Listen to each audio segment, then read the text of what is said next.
Konflik Rusia dan Ukraina masih berlangsung hingga hari ke-262, 13 November. Rusia menarik mundur pasukannya di pusat kota Kherson pekan lalu.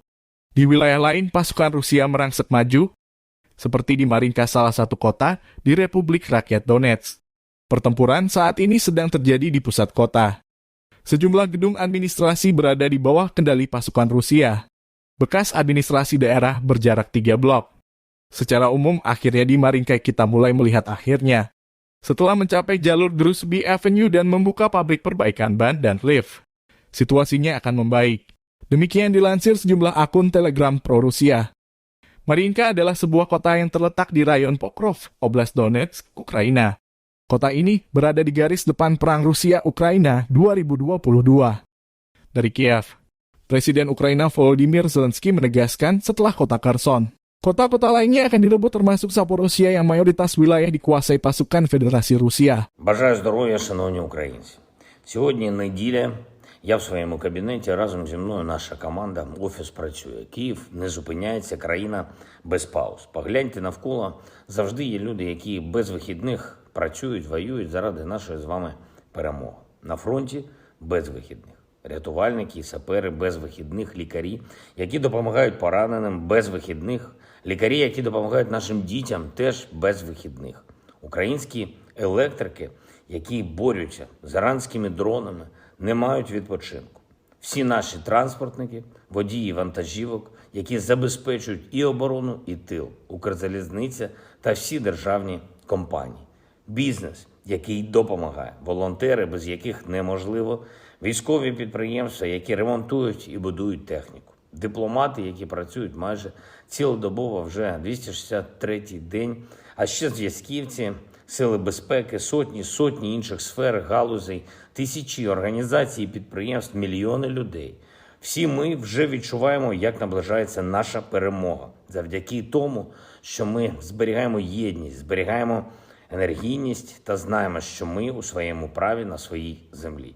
Я дякую нашим командувачам, розвідці і усім, хто задіяний за розробку наступних наших кроків, визвольних кроків. На Херсонщині буде забезпечена стабілізація та відновлення правопорядку у 226 населених пунктах. Це більше 100 тисяч місцевих мешканців станом на цей час.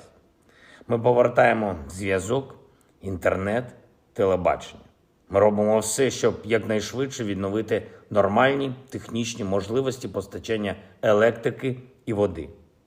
Повернемо транспортне сполучення і пошту. Повернемо швидку допомогу і нормальну медицину.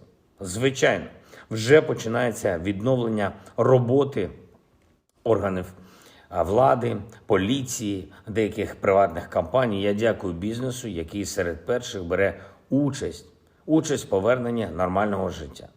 Наша присутність буде відчуватися тим, що життя є. Але я прошу, будь ласка, не забувайте, що ситуація в Херсонській області все ще дуже небезпечна, передусім це міни.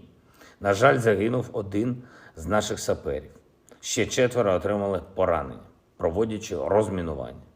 Прошу усіх херсонців бути дуже обережними і негайно повідомляти рятувальникам про всі небезпечні предмети. Також триває затримання російських солдатів і найманців, які кинули на цій території, та знешкодження диверсантів. Слідчими вже задокументовано більше 400 російських воєнних злочинів. Виявляються тіла убитих і цивільних, і військових.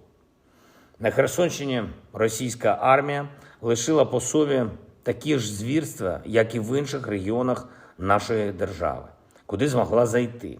Знайдемо і притягнемо до відповідальності кожного вбивцю без сумнівів.